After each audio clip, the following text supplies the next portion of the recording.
In this ayah, Allah has given us a very basic, something even a child can understand, but at the same time a very powerful look at Iman. Iman itself. Iman is the most basic thing, right? For any Muslim, any believer, Iman is the most basic thing. But Allah has given us this worldview that comes from Iman that is life-changing. And let me tell you what it is. Allah mentioned 3 aspects of Iman in this ayah, right?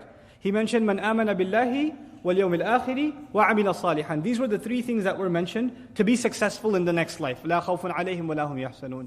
Now listen to this. Allah Azza wa Jal before this ayah mentioned such terrible, terrible, terrible crimes that Bani Israel committed. We've been reading about them. And now He says, the first Iman was Iman in Allah. A necessary consequence of believing in Allah is that you will definitely believe in the next life. It's a consequence of believing in Allah. If you don't believe in Allah, then it's very difficult for you to accept that there is a life after this one. But if you believe in Allah, a logical consequence of that is the afterlife. How so? If you believe in Allah, don't you and I believe everything He does is perfect? Flawless, right? If there is a God, you're talking to an agnostic or a philosopher, an atheist. If there is a God, if there was one, He'd be perfect in every way. Yes, agreed. So if He does anything less than perfect, He can't be God anymore. Everything He does has to be perfect. Now, He created this world, yes or no? He did. Now look around this world, you see justice or injustice? You don't see justice. You see injustice. You see innocent people being killed. You see children dying of disease. You see murderers getting away with killing 1,000 people. When one man kills 10 people, what's the most you can do to him? What's the just punishment you can give him? You could kill him, okay, how many times? Once. If he killed one person, you can kill him once. If he killed 1,000 people, you can still only kill him once. So you can come to a very easy conclusion that there is no justice. In the end, no perfect justice in this world. You can try to get justice, but there's no perfect justice in this world. Then this is what, by the way, leads atheists to justify their position. They say, look, if there was a God, there wouldn't be all this injustice. But we say, no, you're missing something. There is a God because every one of these credits that the criminal gets will be debited later on.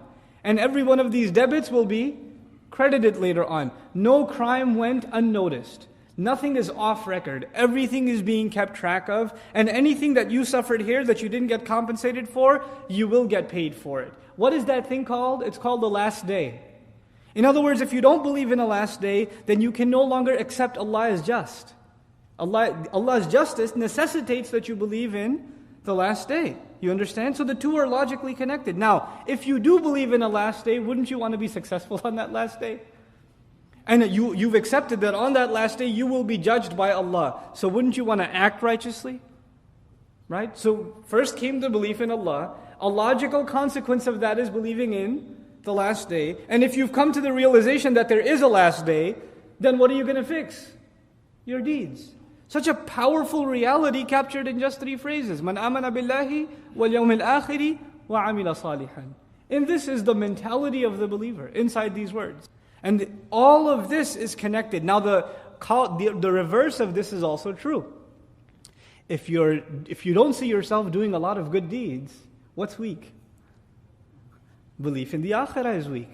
I'm not so sure if I'm going to get rewarded all that much for what I'm doing, so it's not worth my time to do. There are other things that are taking my time because obviously I'm convinced that's a better use of my time. In other words, when you don't see yourself convinced of doing good deeds, it's actually not a weakness in being good, it's a weakness in believing in the afterlife. You're not getting enough reminder or reinforcement about the next life.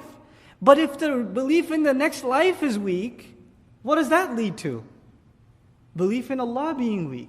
The remembrance of Allah being unnecessary. You see how it reverses?